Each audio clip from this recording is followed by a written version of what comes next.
The following podcast was recorded on Wednesday, January 12th, 2022, featuring Jim Bianco of Bianco Research. To hear the podcast in real time, you can sign up for a free trial at biancoresearch.com or arborresearch.com, or by emailing Gus Handler directly at gus.handler@arborresearch.com. You can also call Arbor Research and Trading at 1-800-606-1872. Thanks for your time and enjoy the podcast. Welcome everyone to the latest edition of Talking Data. I'm your host, Kristen Radish of Arbor Research and Trading, joined today by our presenter, Jim Bianco of Bianco Research. Welcome, Jim. Thanks for having me.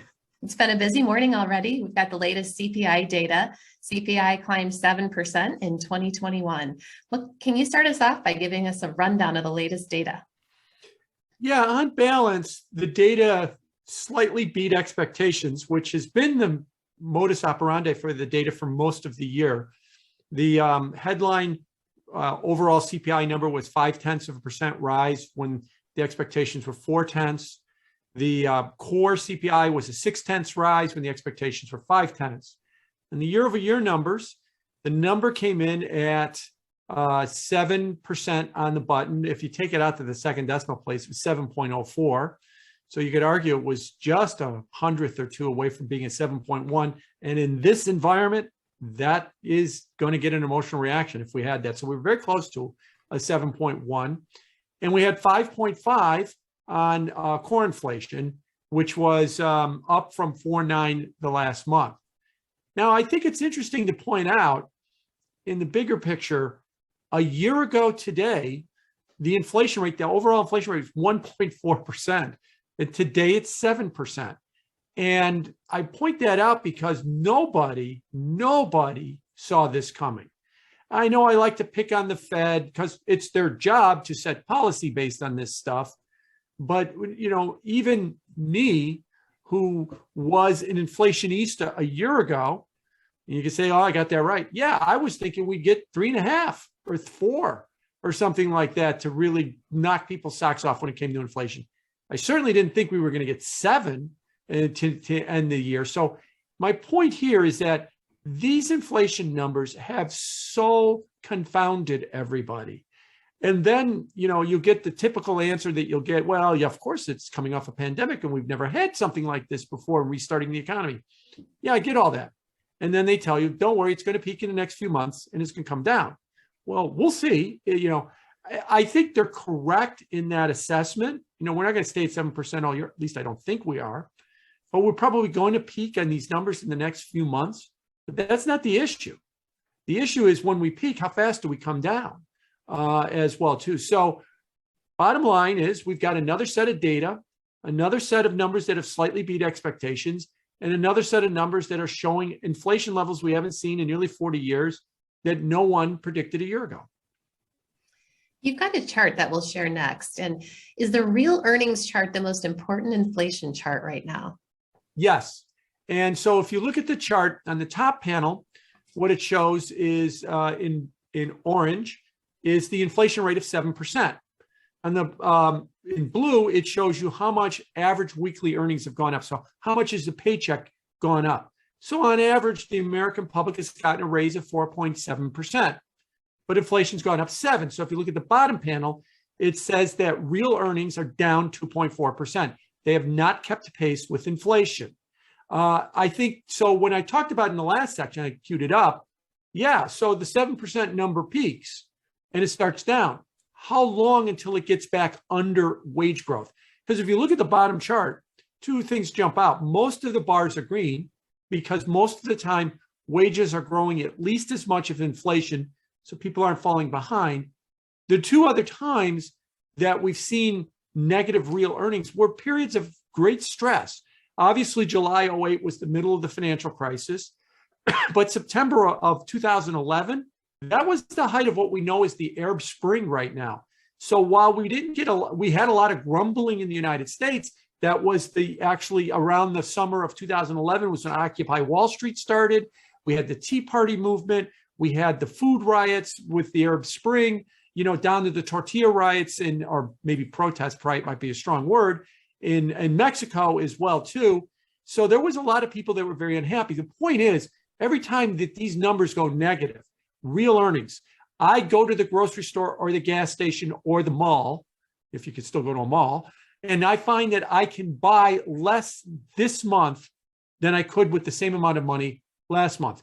And that greatly agitates people. So yeah, I think this is the most important chart. So will inflation peak in the next few months because of base effects? Yes, everybody knows that. That's not an issue. And I know that, people will say, that's it, a town tick, that's it, it's all over.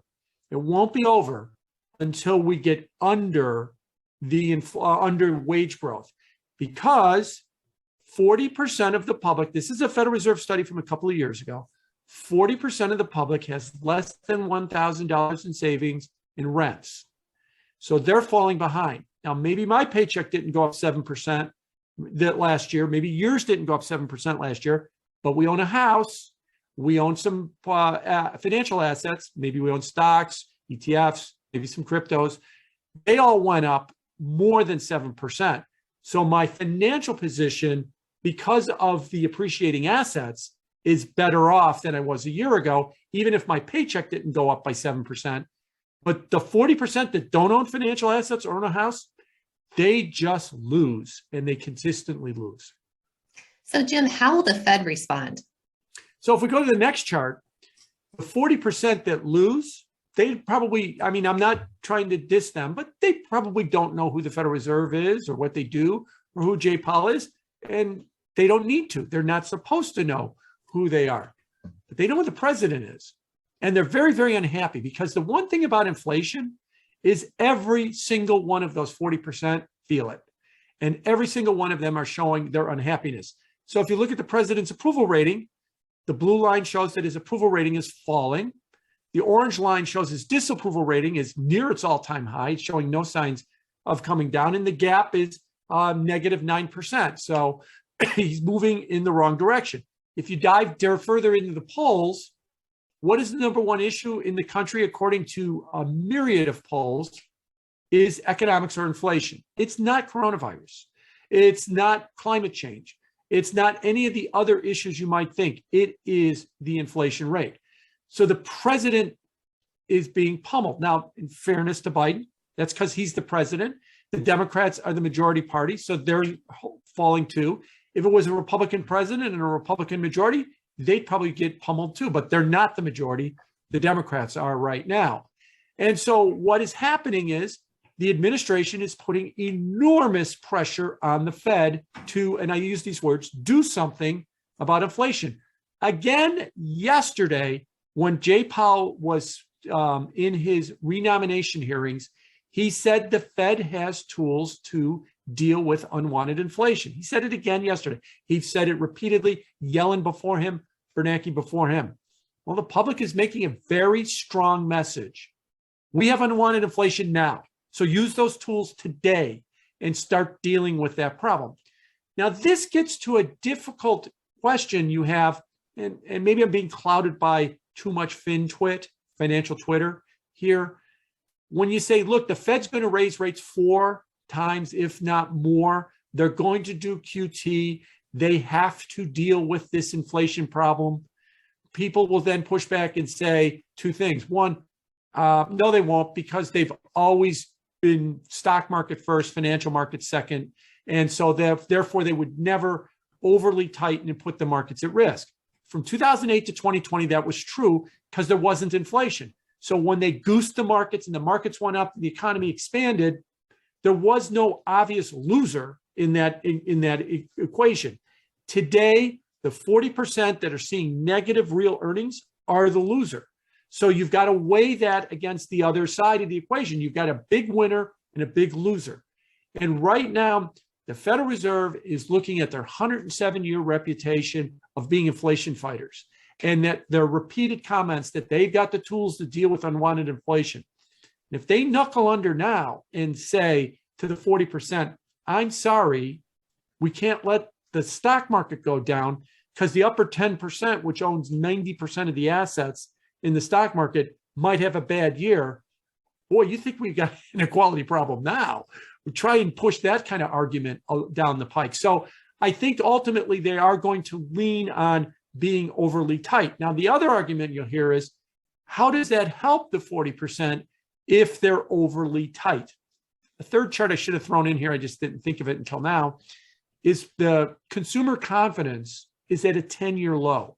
10 years. Consumer confidence numbers, according to the University of Michigan, are worse now than they were in April of 2020. So the public already thinks the economy's bad right now. I know economists and I know fund managers want to talk about it's great and earnings are great and margins are great and the stock market was up 28% last year. I get all that and they're not wrong on that. But the public thinks the economy's bad.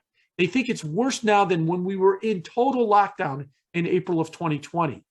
So they're demanding that they do something about what it is that they think is bad about the economy. And that's the high inflation rate.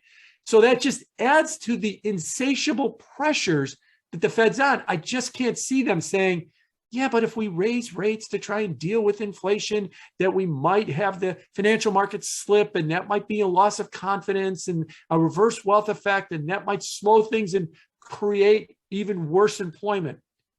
Public's already irate about this. And that's why I've argued the Fed is in a no-win position. If they deal with inflation and raise rates a lot, they could risk breaking something like the stock market or the economy. If they're afraid to break something and don't deal with inflation, then the ire of the 40% will be taken out on the majority party in the polls in the fall, and they will come under withering pressure to actually deal with inflation. So they're not in this situation where here's the policy where everybody wins. This is kind of, vote one of these off the island here. Are we going to deal with the stock market? We're going to deal with the 40%. And ultimately, I think they're going to deal with the 40%. And they're going to raise rates and they're going to risk going too far. And the story in the second half of the year will be, will they break something? Will the yield curve flatten and maybe talk about inversion? I think in the second half of the year, that's going to be a real story as we move forward from here. Well, thank you, Jim, for your thoughts today, and thank you everyone for joining us. As a reminder, Arbor Research and Trading is an institutional research and brokerage firm. Our two most prominent offerings are Bianco Research and Arbor Data Science. For any questions, please contact Gus Handler at gus.handler@arborresearch.com. Have a great day.